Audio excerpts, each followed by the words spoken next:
నమస్తే, welcome to news line Telugu. ముఖ్యంగా మనం యూసఫ్గూడలో ఉన్నాం. యూసఫ్గూడకి సంబంధించి ఇటీవల కాలంలో జూబ్లీ హిల్స్ ఉప ఎన్నిక అనేది తెర మీదకి వచ్చిన తర్వాత ఇటు బీఆర్ఎస్ పార్టీ నాయకులు కావచ్చు, లేకపోతే కాంగ్రెస్ పార్టీ నాయకులు కావచ్చు, లేకపోతే బీజేపీ పార్టీ నాయకులు కావచ్చు, వీళ్ళంతా కూడా మేము గెలుస్తామని చెప్తున్న నేపథ్యంలోనే అసలు యూసఫ్గూడలో ప్రజలు ఏ పార్టీ అధికారంలోకి వస్తే బాగుంటుంది అనుకుంటున్నారు ఏంటనేది వాళ్ళ మాటల్లోనే విని తెలుసుకునే ప్రయత్నం చేద్దాం. నమస్తే అన్న, ఇప్పుడు జూబ్లీ హిల్స్ ఎన్నికలు వస్తూ ఉన్నాయి కదా, ఏ పార్టీ కొట్టేద్దాం అనుకుంటున్నారు?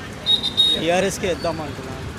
ఎందుకు టీఆర్ఎస్ ఏం చేయలేదని చెప్పేసి అన్నారు? అప్పుడు చేస్తారు అన్న, ఖచ్చితంగా చేస్తారు. ఎందుకంటే మాకు రేవంత్ రెడ్డి ఇల్లు ఇస్తామన్నారు, ఇల్లు కూడా ఇవ్వలేదు. ఆటో ఇస్తామన్నారు, ఆటో కూడా సరిగా అన్ని పేపర్లు ఒకటే చేయమంటే ఒక దగ్గర. ఇప్పుడు మా కిరాయికి ఉండేవాళ్ళు 300-400 సంపాదించేవాళ్ళు. ఇప్పుడు ఎట్లా చేయమంటే ఎట్లా చేస్తారు? మొత్తం కాగితం ఒక జగలో ఉండాలి అంటే ఎట్లా? ఇప్పుడు కరెంట్ బిల్ ఒకటే ఉండాలి, ఇంకా ఏమంటే ఆధార్ కార్డు అన్నీ ఒకటే కావాలంటే ఎట్లయినా సార్? అంటే ఇప్పుడు ఫ్రీ బస్ పథకం పెట్టింది కదా, దానివల్ల మీ ఆటో కార్మికులకు ఏమైనా ఇబ్బంది అవుతుందా? మాకు ఇబ్బంది అవుతుంది, కానీ అందుకే ఎక్కడ అంటే అక్కడ ఆటోలు ఖాళీ ఉన్నాయి. ఇప్పుడు ఏం చేయమంటారు? అందరికీ చెప్తూనే ఉన్నా, ఇది బస్ తీసేయండి, ఖాళీగా ఫ్రీ ఉంటే బంద్ చేయండి, మాకు కొంచెం ఇబ్బంది ఉండదు అంతే. ఆటో కార్మికుల్ని ఆదుకుంటా అని చెప్పేసి రేవంత్ రెడ్డి అన్నాడు కదా, మరి మిమ్మల్ని ఏం ఆదుకోలేదా?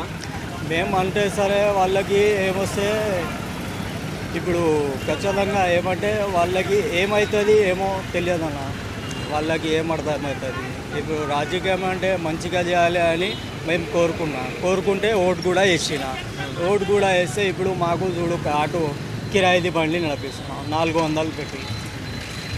ఏం చేయాలన్నా? ఇట్లా ఎంత రోజు కిరాయి ఎంత? రోజుకి 400 అన్న. ఎంత తోలుతారు రోజుకి? రోజుకి 1000 రూపాయలు తింటున్నాం. ఇప్పుడు ఆ బస్ బంద్ అయినాక 600-700 అవుతుంది. మరి ఇంటికాడ ఇబ్బంది కావట్లేదు? ఇబ్బంది అవుతుంది. ఇల్లు ఇస్తామన్నారు, ఇల్లు కూడా ఇవ్వలే. అన్ని కాగితాలు, అది ఫోన్ వస్తుంది, అది వస్తుంది, ఏం రాలే అన్న.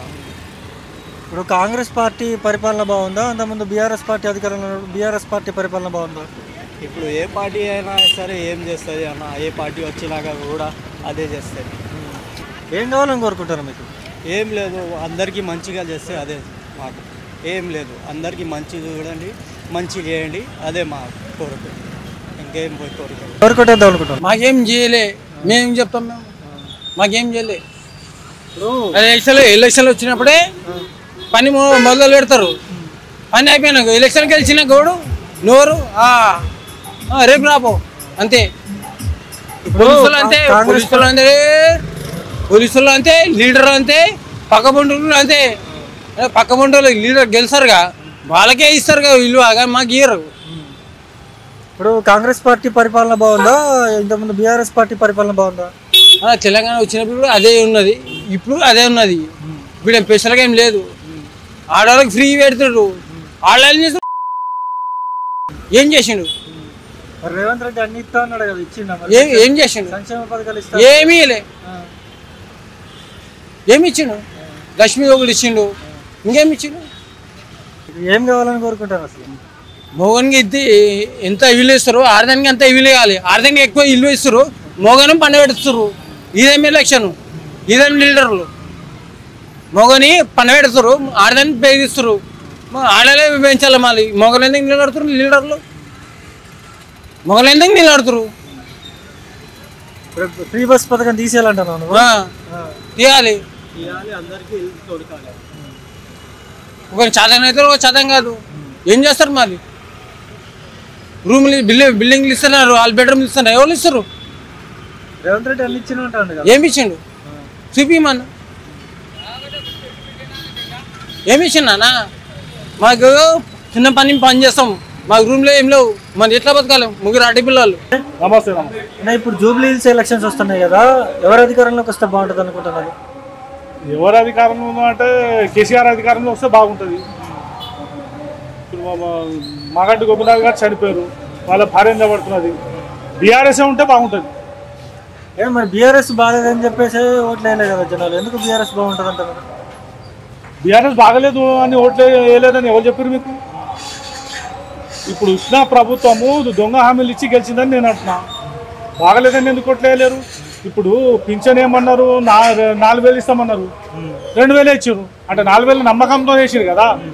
మా ఒంటరి మహిళకు 25,000 ఇస్తామన్నారు, వేసిర్రు. ఇప్పుడు ఇవ్వలేదు, మోసం చేసాడు కదా. ఇట్లాంటి 420 మోసాలు ఉన్నాయి. అందుకే మోసం పోయి కాంగ్రెస్ కోటేశారు. గెలిచేది బీఆర్ఎస్. ఇప్పుడు ప్రతి ఊర్లో పోను, ప్రతి గల్లీలో ఏడవైనా బీఆర్ఎస్ గెలుస్తుంది. కాంగ్రెస్ పార్టీ పరిపాలన బాగుందా లేకపోతే గతంలో ఉన్న బీఆర్ఎస్ పార్టీ పరిపాలన బాగుందా? పరిపాలన బాగుందా అంటే ఒక సామాన్యమైన మనిషికి అడిగినా కానీ చెప్తాడు బీఆర్ఎస్ పరిపాలన బాగుంది. ప్రతి ఒక్కరు సంతోషంగా ఉండే. ఇప్పుడు ఎగ్జాంపుల్ నేను చెప్తుంటే కానీ ఇక్కడ లేరు. రియల్ ఎస్టేట్ చేసేవాళ్ళు ఇప్పుడు అడుగు తినే పరిస్థితుల్లో ఉన్నారు. రియల్ ఎస్టేట్ మొత్తం పడిపోయింది. ఎవరు ఏం పని చేయలేకపోతున్నారు. అప్పుడు ఉన్నప్పుడు ప్రతి ఒక్కరు సంతోషం. రిక్షా కొట్టిన వాడు, కూరగాయలు అమ్మిన వాళ్ళు గిట సంతోషంగా జీవించు. ఇప్పుడు ప్రతి ఒక్కరికి ఇబ్బంది ఉన్నది. ఎవరు సంతోషంగా లేడు. బీఆర్ఎస్ ప్రభుత్వం పని మంచిగా ఉండే. ఇప్పుడు మాగంటి గోపీనాథ్ చనిపోయిన తర్వాత వాళ్ళ ఆవిడకి టికెట్ ఇచ్చారు, మరి ఆమె గెలుస్తారంటారా? తప్పక గెలుస్తుంది. ముందు మగడి సునీత గారు గెలుస్తారు. జనమంతా ఆమెకి చెప్తున్నారు, గెలుస్తుంది కదా. నమస్తే. నమస్తే అన్న, ఇప్పుడు జూబ్లీ హిల్స్ ఉప ఎన్నిక వస్తూ ఉంది కదా, ఎవరు కొట్టేద్దాం అనుకుంటారు?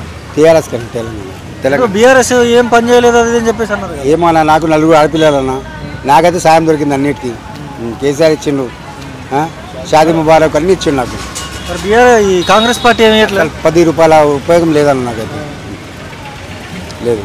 ఎట్లుంది కాంగ్రెస్ పార్టీ పరిపాలన? కాంగ్రెస్ ప్రభుత్వం అయితే ఇక బస్సు ఫ్రీ అన్నారు, బస్సు ఒకటే ఫ్రీ ఉంది, ఏది లేదు. 500 అన్నారు, అది అన్నారు, ఏమో అవి అంటున్నారు కానీ మాకైతే ఏం తెలియదు. మాకైతే ఇక టీఆర్ఎస్ అయితే ప్రభుత్వం బాగుంది. అన్న, ఇప్పుడు జూబ్లీ హిల్స్ ఉప ఎన్నిక వస్తూ ఉంది కదా, ఎవరు కొట్టేద్దాం అనుకుంటారు? కేసీఆర్కి ఇస్తాం. ఎందుకు కేసీఆర్? కేసీఆర్ ఏం చేయలేదని చెప్పేసి అంటాం. ఇంతకుముందు చాలా మంచి పనులు చేసాడు. 10 ఏళ్ళ ఇప్పుడు పరిపాలన చేసిండు. ఆయన చాలా మంచిగా వర్క్ చేసిండు. కేసీఆర్ కానీ, కేటీఆర్ కానీ, హరీష్ రావు కానీ వీళ్ళు మంచిగా పాలన మంచిగా చేసారు. ఇప్పుడు మీరు ఏం చేస్తారు? మేము ఆటో నడిపిస్తాం. మరి ఈ ఫ్రీ బస్ పథకం వల్ల మీకు ఏమి ఇబ్బంది కావట్లే? చాలా ఇబ్బందిగా ఉంది. దానివల్ల మా ఆటో గిరాకులన్నీ దెబ్బతింటున్నాయి, చాలా దెబ్బతిన్నాయి. మాకేమో అది మనకేమంటారు, ఆటోలకు డబ్బులు ఇస్తాడు, డబ్బులు బి ఇస్తలేడు. అంటే బీఆర్ఎస్ పార్టీ పరిపాలన బాగుందా లేకపోతే ఇప్పుడు కాంగ్రెస్ పార్టీ అధికారం? బీఆర్ఎస్ బాగుందన్న, బీఆర్ఎస్ బాగుంది. ఎందుకు బీఆర్ఎస్ బాగుంది? బీఆర్ఎస్ అంటే అన్ని విధాలుగా మంచిగా చేసింది. అన్ని విధాలు ఇక్కడ సిటీ ఉన్నలో కానీ, విలేజ్ ఉన్నలో కానీ అన్ని రకాలుగా కానీ మంచిగా చేసారు కేసీఆర్ వాళ్ళు. మళ్ళీ తెలంగాణలో ఎన్నికలు వస్తే ఏ పార్టీకి వేస్తారు? మేము టీఆర్ఎస్కి ఇస్తాం అన్న, బీఆర్ఎస్కి ఇస్తాం. నమస్తే. నమస్కారం అండి. ఇప్పుడు జూబ్లీ హిల్స్ ఉప ఎన్నిక వస్తుంది కదా, ఏ పార్టీ అధికారంలోకి వస్తే బాగుంటుందని మీరు అనుకుంటున్నారు? మాకు ఏ పార్టీ వచ్చినా మాకు ఓటు తీసేసినారు. ఇక్కడ మేము ఎలా వేయాలి? ఓటు ఎలా వేయగలుగుతాం? ఎందుకో మా జూబ్లీ హిల్స్ నియోజకవర్గం తీసేసినారు. 10 ఏళ్ళ చేపిద్దామంటే చేయట్లేదు, అందుకు వచ్చింది ప్రాబ్లం. ఎందుకు తీసేసినారు? ఎక్కడ? అదే కదా, మేము ఇక్కడ జూబ్లీ హిల్స్ చేపించినాము, తీసేసినారు మా ఓట్లు. ఎప్పుడు తీసేసినారు? ఇప్పుడు మాగంటి ఉన్నప్పుడే తీసేసినారు. అదే ఎందుకు తీసేసినారు మాకు అర్థం కావట్లేదు. ఉన్న ఓట్లు ఎందుకు తీసేస్తారు? ఈ హైదరాబాద్లో ఒక్కటే ఉంది మాకు, కానీ ఎందుకు తీసేసినారు అనేది అర్థం అవుతుంది.